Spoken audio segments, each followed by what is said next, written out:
আসো, বাইরে আসো। এখানে দাও। কি হ্যাঁ, তোমার কি কোনো আক্কেল জ্ঞান নেই ভাইজান? এইসব পোশাক পরে তুমি এই বাড়িতে চলে আসছো? আসলে তাড়াহুড়া করে চলে আইছি তো, বুঝতে সারি নাই। তা বুঝবা কেমনে? হ্যাঁ, তা বুঝবা কেমনে? চাও তো আমার সংসারটা ভেঙে যাক। কত কষ্ট কইরা এই বড়লোক বাড়িতে আমি বিয়া বসছি সেটা একমাত্র আমি জানি। এখন কেন এসো সেটা কও। আইছি তোর শ্বশুরের সাথে একটু কথা কইতে। আমার শ্বশুরের সাথে কথা কইতে? আমার শ্বশুরের সাথে তোমার কি এমন কথা? যেই কথা আছে আমার কাছে কও। যদি আমার দরকার মনে হয় তাহলে আমি কমু, নাহলে কমু না, কও। আরে না, তেমন কিছু না। তোরা আমার দুইটা বোন, তুই তো নিজে নিজে বিয়ে করে চলে আসলি। আখির বিয়ের বিষয়ে কথাবার্তা চলতেছে। এখন বিয়ের বিষয়ে কথাবার্তা চললে তোর শ্বশুরের একটু বলতে হইব না, তোর শ্বশুরের একটু দাও দিতে হইব না, এই জন্য দাও দিতে আইছি। তুমি কেমন করে ভাবলা? হ্যাঁ, আমার কোটিপতি বাড়ির শ্বশুর যে তোমাগো বাড়িতে যাইবো? আর আমার শ্বশুর জানি কি জানো, আমিও কোটিপতি। আমার শ্বশুর যদি ওই বাড়িতে যায়, যায়া যদি দেখে ঘর ভাঙা, আমরা কোটিপতি না, তখন আমার কি হইব? তখন তো আমার শ্বশুর আমার এই বাড়ি থেকে ধাক্কা দিয়ে বের করে দিবে। আর একটা জিনিসটা আমি কিছুতেই মিলাইতে পারতেছি না, তুমি কোন সাহস নিয়া এই বাড়িতে আসলা, আর মাই বা কোন আক্কেলে তোমার এই বাড়িতে পাঠাইবে? আমার ভাগ্য ভালো জানো যে তোমার সাথে প্রথমে আমার দেখা হয়েছে, আমার শ্বশুরের সাথে দেখা হয় নাই। তার সাথে যদি কোনো মতে দেখা হয়ে যাইতো, না জানি আমার কপালে কি ছিল, কপাল তো পুড়তো পুড়তো, এই বাড়ির ভাতও আমার জন্য বন্ধ হয়ে যাইত। কি হলো এখনো এই খাম্বার মতো এখানে দাঁড়ায় কেন আছো? যাও এখান থেকে চলে যাও, নাকি আরো কিছু শোনাইতে হইব? না বোন, আর কথা শোনার লাগবো না। অনেক আশা নিয়ে আইছিলাম এই বাড়িতে। ভাবছিলাম তোরে তো আমি আমার মন মতো বিয়ে দিতে পারি নাই, ছোট বোনটারে একটু মন মতো বিয়ে দিম। তোর ওই বাড়িতে যাবি, আমার দুই বোনটা একসাথে দেখবি, তোরা একটু হাসি মজা করবি, আমি পরানটা বইরা দেখবো। কিন্তু আমি আসলে ভুলে গেছিলাম ধনী গরিবে কোনো সম্পর্ক হয় না। তুই যে আমার বোন, কত কষ্ট করে তোর লেখাপড়া করাইছি, তোর পড়াশোনা করার জন্য কত কিছু করছি। আর আজকে আমার বোন এত বড় হয়েছে যে তার বাইরে তার শ্বশুর বাড়ি থেকে দূর দূর করে তারাই দিতেছে। আমি আসলে বুঝা সারি নাই যে তুই অনেক বড় বাড়িতে বিয়ে হয়েছে তোর, তুই এমন কোটিপতি, তোর সাথে তো আমাকে যায় না। আমাকে ভাঙা করে কি তুই থাকতে পারবি? তোর তো এনে এসি রুমে থাকা অভ্যাস। আমার ভুল হয়েছে।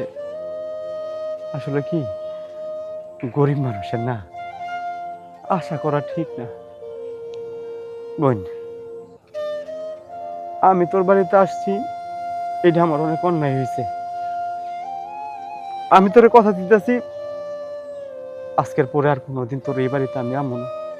আমি চাই না যে বোনরে এত কষ্ট কইরা মানুষ করছি শুধুমাত্র তার একটু সুখ দেওয়ার জন্য, আর সেই বোনের সুখ আমার জন্য নষ্ট হয়ে যাক, এটা আমি কোনোদিন চাই না, কোনোদিনও চাই না, কোনোদিনও না। তাই যাওয়ার আগে একটা কথা, তোর তো অনেক বড় লোক বাড়িতে বিয়ে হয়েছে, কিন্তু আমার ছোট বোনটারে আমি বড় লোক বাড়িতে বিয়ে দিতে পারতেছি না, একটা রিক্সাওয়ালার সাথে বিয়ে দিতেছি। তুই সুখী হ, এটা আমি সবসময় দোয়া করি। তাই আমার ছোট বোনটার জন্য তুই একটু দোয়া করিস, ও যেন সুখী হয়। উফ, কি বাসাটা যে বাঁচলাম, কোনো মতো যদি আমার শ্বশুরের চোখে পড়ে যাইতো, আমার সংসারটা একবার ভেঙে তছনছ হয়ে যাইতো। বাড়িতে গেছি, আল্লাহ বাঁচাইছে। বৌমা দাঁড়াও। আব্বা, আপনি? হ্যাঁ, ওই ছেলেটাকে। কোন ছেলে আব্বা? বৌমা, আমি সবকিছু জানি না বুঝেও তোমাকে জিজ্ঞেস করতেছি, বলো ছেলেটাকে। ও ওই ছেলেটা কাজ খুঁজতে আইছিল আব্বা, বললাম এই বাড়িতে তো কোনো কাজ নাই, তুমি চলে যাও, তাই চলে গেছে। আমি জানি তোমাকে থাপ্পড় মারাটা আমার উচিত হয় নাই, কিন্তু থাপ্পড় কেন মারলাম জানো? থাপ্পড় মেরেছি শুধু আমার সাথে তুমি মিথ্যে বলেছো তার জন্য না, আমি থাপ্পড় মেরেছি আপনজনদের অবহেলা করার জন্য। তুমি যে কাজটা করছো সেটা একদম ব্যাঠিক কাজ। কেন করলে এটা? কেন? তোমার ভাইয়ের কথাগুলো না আমি মনোযোগ দিয়ে শুনলাম, খুব কষ্ট হলো আমার। তোমাদের দু বোনের জন্য তোমার ভাই তার সর্বস্ব শেষ করে ফেলেছে, আর তুমি তুমি সে আত্মীয় বাড়ি এসেছে তাকে তুমি ফিরিয়ে দাও। মানুষের পোশাক আশাক সব নয়, মানুষ ভালো হওয়া উচিত। তুমি আজকে চাকচিক্য পোশাক পরে আছো, কিন্তু কিন্তু তোমার মনটা বড়ই অপরিষ্কার। তুমি তা প্রমাণ করলা। তুমি তো বরাবরই মিথ্যের আশ্রয় নিয়েছো, মিথ্যে বলে কোটিপতি বাড়ির পুত্রবধূ হয়েছ, আর নিজেকে কোটিপতি বলে দাবি করো। আমি যদি এখন ইচ্ছে করি তোমাকে ঘাড় ধরে বাড়ি থেকে বের করে দিই, পারবো, কিন্তু সবাই তো তোমার মতো মানুষ না। আর যদিও তোমাকে এই বাড়ি থেকে বের করে দেই, সবচাইতে বেশি কষ্ট পাবে তোমার ওই অসহায় ভাইটা। বাবা না, আর কিছু বলতে হবে না। এখন তোমার কাজ হচ্ছে এই মুহূর্তে তুমি ওই ভাইয়ের কাছে যাবা, মানে তোমার বাপের বাড়ি যাইবা। যদি প্রয়োজন মনে করো আমিও সাথে যাই। আপনি আব্বা ওই বাড়িতে যাবেন? কেন যাব না?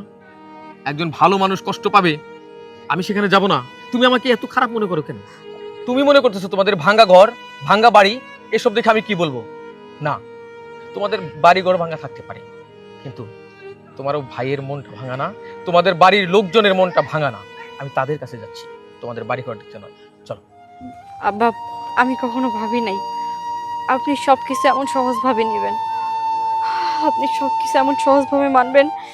সেটা আগে জানলে আমি আগে আপনার সব সত্য কথা কয়ে দিতাম।